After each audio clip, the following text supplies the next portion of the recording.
Terlebih lagi, diskusi persoalan pernasaban menjadi ruang kreativitas para kiai-kiai muda untuk membuka dan mengkaji lagi khasanah keilmuan yang hampir-hampir ditinggalkan. Assalamualaikum warahmatullahi wabarakatuh. Saudara-saudaraku sebangsa dan setanah air, Hadratus Syekh Kiai Haji Hasyim Asy'ari di dalam menghukumi kentong sangat keras sekali. Bahkan dalam kitab Irsyadus Sari di halaman terakhir, Iman Ziratil Khinziri wal Khomri. Tapi kita bisa lihat bagaimana di semua masjid dan musola NU bahkan ini menjadi trademark.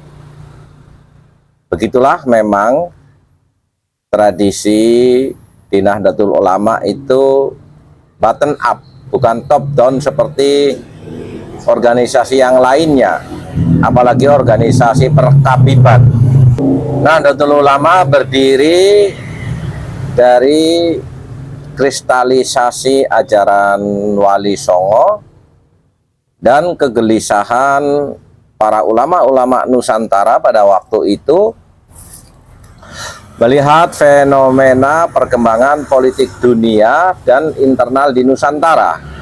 Sekitar 60 kiai di Jawa Timur mengadu ke Mbah Khalil Bangkalan, dan di Surabaya juga ada kelompok diskusi para kiai-kiai muda, Taswirul Afkar, lalu membentuk sebuah organisasi Nahdlatul Tujar, lalu Nahdlatul Wathon, dan pada akhirnya dari berbagai pergolakan seperti Komite Hijaz berdirilah Jam'iyah Nahdlatul Ulama.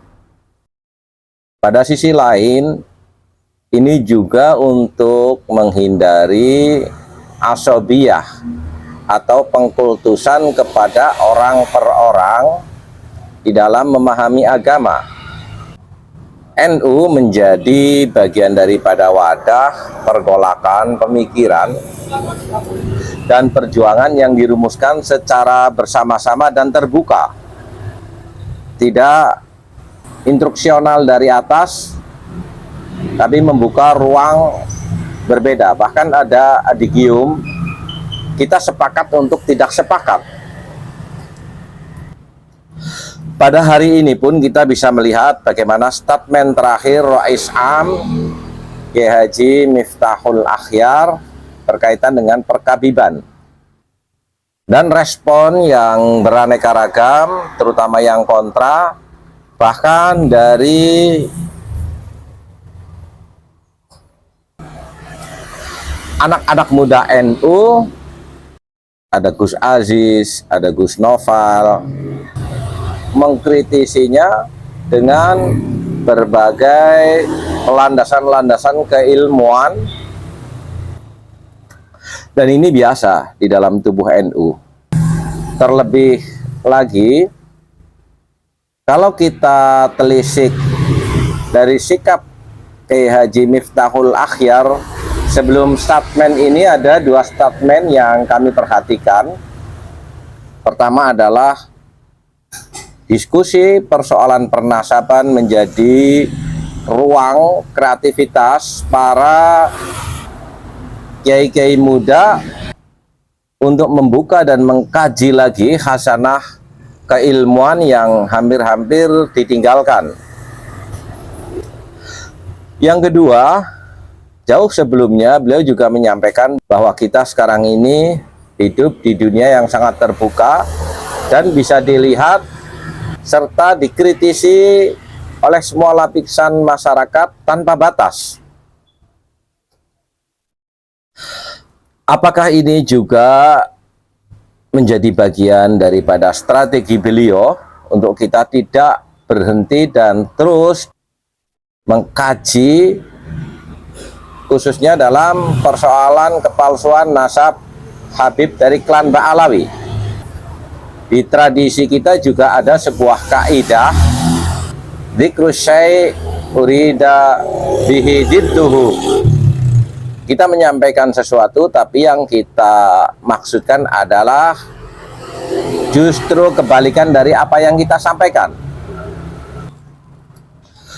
Ketika Rois Am dalam tanda petik memberikan statement pengabsahan terhadap klan Ba'lawi sebagai keturunan Nabi Muhammad SAW, mungkin saja yang dimaksudkan bagaimana memancing reaksi para kiai-kiai muda itu untuk membuka kembali seperti yang disampaikan pada waktu-waktu sebelum ini oleh beliau sendiri, bahwa ruang diskusi harus dibangkitkan kembali, ruang kajian harus dibangkitkan kembali di kalangan para kiai-kiai muda. Itulah beberapa bacaan yang secara positif kita bisa ambil hikmahnya. Toh beliaunya itu menyampaikan dalam sebuah pidato, bukan dalam sebuah isbat yang kita semuanya sudah sepakat bahwa pendapat yang diikuti adalah bukan pendapat orang per orang, tetapi hasil daripada kesepakatan bersama atau sebuah kaul yang muktamad, yang nyambung, ittisalis sanad, bukan sekedar informasi. Karena informasi itu bisa benar, bisa tidak. Laisal khabaru kal muayyanati. Bahkan seringkali berita atau informasi itu tidak seperti kenyataan yang ada.